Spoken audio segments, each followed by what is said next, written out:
Well, good afternoon. As I said, we will be going live very shortly to Nigel Farage as he addresses party members at Reform's County Durham conference. So we will go live as soon as he starts talking and you'll be able to listen to that. But I must say that Reform are surging in the votes at the moment. Joining me now, Jonathan Liss and also Lynn May. And we've been discussing the prognosis of Reform and whether or not they could actually win the next general election. Lynn May, I mean, look, they are doing incredible things at the moment, it seems, but no policies really, a lot of people are saying. Well, I see it to be a little bit of a fashion now, but when initially they released their manifesto, I was all for it. They had things such as lower taxation for people earning $20,000. They were so positive, so I think they're going to do well. All right. Well, I mean, Nigel Farage is now moving towards the stage. Very quickly, Jonathan Liss, your thoughts? Well, I mean, look, I think the key was what Lynn just said about not having any policies until we get, at least sort of 2 years out from an election. The polls are kind of, the holding figures. We just don't know how people are going to respond to the different parties. But obviously Reform is doing well. There's no doubt about that. All right, well, Nigel Farage is taking to the stage. He's about to speak. We're going to bring you the full speech here on GBNews. It is up in the northeast, which was an actual stronghold of the Labour Party. Then the Tories managed to take it. And during this election, the Labour Party have won it back. But I suspect a lot of the policies have irritated many of the people in the northeast. I was there yesterday to hear how Brexit went, of course, 5 years on from Brexit, and nobody really seems to be happy. But will Nigel Farage, can Reform UK keep the mood? We've got about 4 more years, 4.5 years at least, until the next general election. That is if the Labour Party decide to take it to the wire. So the question is, can Reform keep their hold and the attention of the British public, and can they bring in more votes? The current polling suggests that if there was an election right now, Nigel Farage's party would be in power. But here he is, he's on stage in the North East in County Durham at the conference. It's great to be here in Hawke-le-Spring in County Durham. And the last time I came, I said there was no doubt that this is the friendliest part of the country. You are simply the nicest people, and I really mean that. And thank you for the warmth of that reception. Frankly, well, it was quite emotional, wasn't it? Thank you very much. I'm here today at a pretty extraordinary time in British politics. Previous speakers have mentioned the fact that the opinion polls in the last few weeks have been moving rapidly in our favour.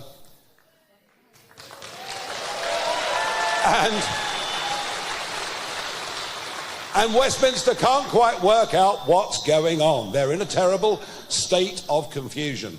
But let's just talk today about the polls in the North East. OK? I stood here last June when I'd just come back after my semi-retirement from politics for a few years, and I said to you that we'd fight that election and that we would win some seats and we would get millions of votes and that we would establish a beachhead in Westminster. And that is exactly what we did on July the 4th last year. But that was just the start. The progress we have made since then has been truly astonishing, with just 5 MPs. 5 very noisy MPs and hard-working MPs. But the situation today in the North East is simple. The Labour Party still lead in the polls here. We are second in the polls here. But here's the key point. Here's the important point. Not only are we second in the North East in the opinion polls right now, we are 10 points ahead of the Conservatives. So,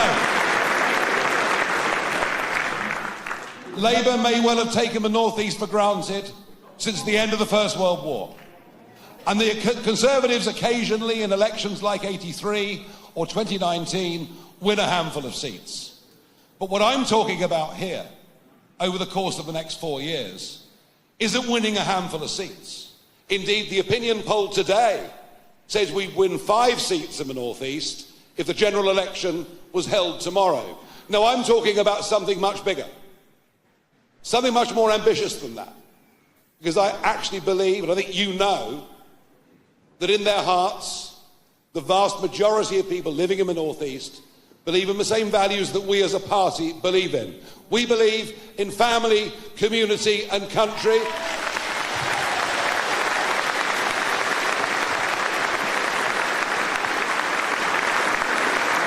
And bear in mind that even on July the 4th last year, with only a few weeks running, of the 27 seats in the North East, Reform was second in 18 of them. So, if you vote Conservative in the North East, you will get Keir Starmer, and we don't want more Keir Starmer, do we? So there's a lot we can fight for.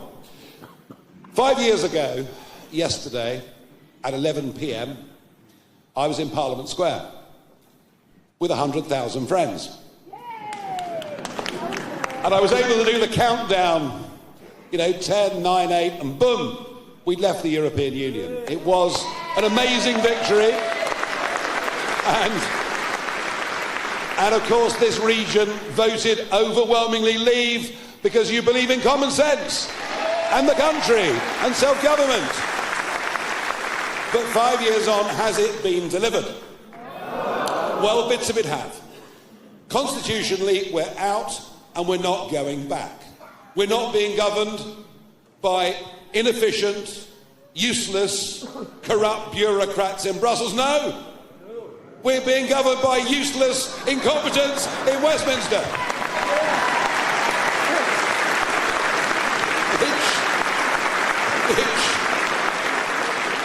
And in some ways, that was the point of Brexit, wasn't it?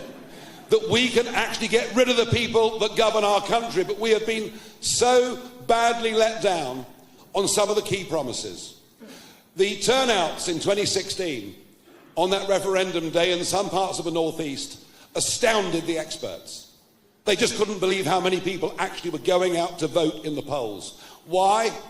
Because it was one of those very few times where the individual felt that their vote actually could make a difference.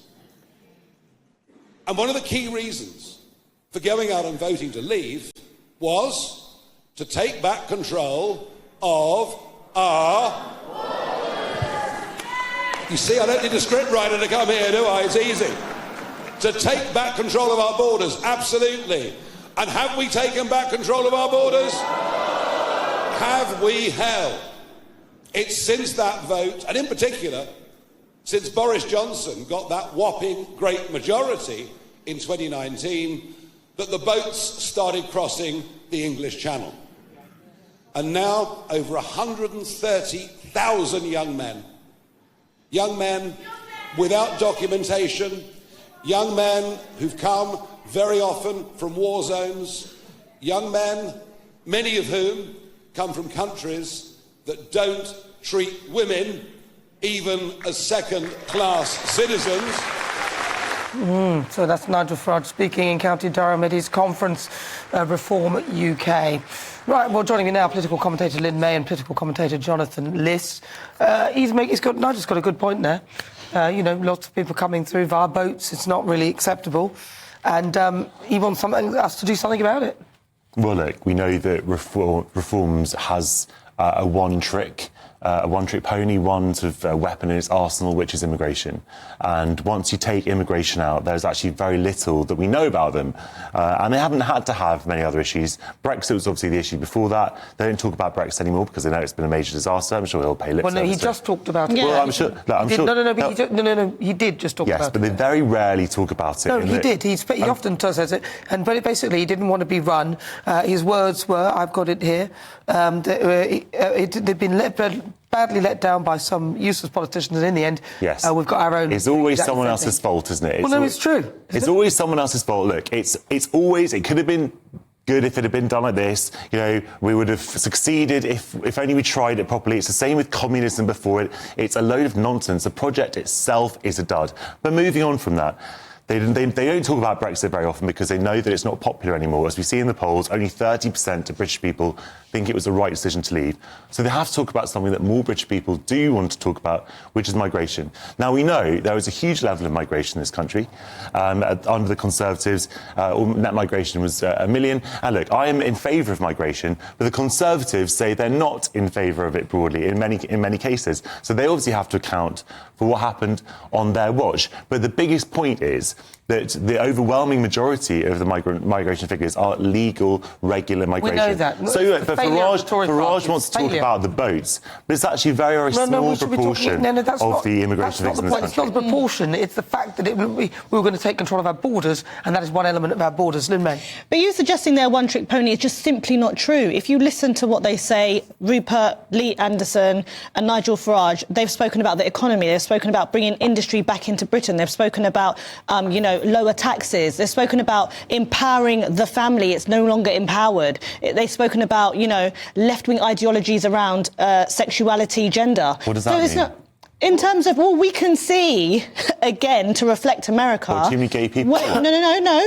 No. Actually, can I just make a point to that? Sorry, a man cannot be a woman cannot be a man. There are two genders. And you know what? I've spoken to so many gay individuals who are actually absolutely sick to death of being, grouped in with this whole trans ideology. And quite frankly, it's insulting, So, and as I said again before, America... Trump, no nonsense. A man is a man and a woman is a woman. And so many people, even the tone in this country, hugely support that rhetoric. And Reform's the only one that will come out and say, yes, a man is a man and a woman is a woman. We need to stop this. Do you think that... Hang on, Jonathan, do you think a man can be a woman can be a man? Do you think they can be? As I've said to you many times, Anna, and trans people exist, and they have done from the dawn of human but they're history. still either male or female. Well, whether you're trans and you move towards the stereotype of what the other gender is, you are still either male or female. So the question I'm asking is, are there only two genders?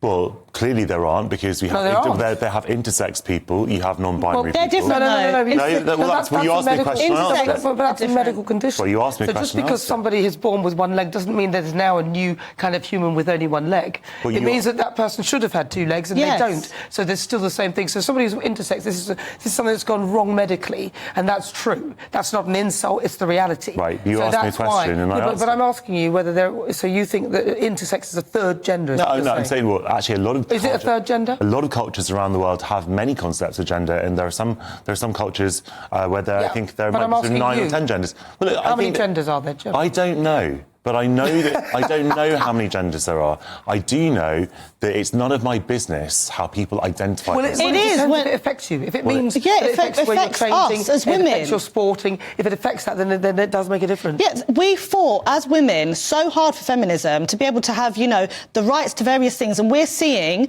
like I said, if you want to pass off as a woman or a man, it's up to you. Fair enough, but don't now say you are exactly who I am, and we can see. No one's saying that. No, okay. A young lady. This is the type of thing we're talking about. A young lady playing football asked if someone was, a man or a woman, and she was banned from the game for 6 games. Actually, that should not happen. And reform, going back to, is there a lot of support? People are sick to death of this whole. We have to tiptoe around this. Well, let me read you something that I think it was John Voight put down, which I thought was quite interesting. He said, if a man pretends he is a woman, that is his decision. But if he wants us to pretend he's a woman, that is our decision. Our decision, exactly. So I find that, and I think that is true. So there are only, in my view, there are only two genders, and this is the point that she's making, that Reform are literally the only political party. I mean, the Tories did eventually, gave the... Penny Mordaunt, did she? Rishi Sunak said that, no, there are only two genders, but we had Penny Mordaunt talking about it, and that's what lost her sort of respect. How many genders are there? Think what you like. Think what you like about trans people. It's not about trans people, I'm talking about genders. The idea that Nigel Farage is some kind of champion of women's rights is the most ridiculous thing I've ever heard. This man is jumping on a bandwagon. Well, it is because you've just made it up. Nobody said that. Nobody said that. I asked you how many genders there were, and you couldn't answer the question. Except you gave me intersex, which is not another gender. There are only two genders. It's male and female. That should not be an That insult. is your opinion. No, fine. I have a different opinion. It's not an opinion. It's not an opinion. It's a scientific fact. It's not a scientific fact. Well, give me another gender. You haven't given... What is the other gender? Well, look, if you're talking about sex, then obviously you do Not have sex, gender. Well, in What is- terms there's of gender, male, female, what's well, the next actually, one? I'm perfectly happy with the idea of there being two genders, because I think that trans men are men and trans women are women. Okay, fine, whatever. We finally got there. He's admitted there are two genders. However, And trans women can be part of it, and trans you men can can be pretend part to of be a it. man. Why do you need to pretend put be a trans woman. in I've got to front run of out of time. You can pretend to be those things, but the reality is the biological reality. There's only male and female. We all know that.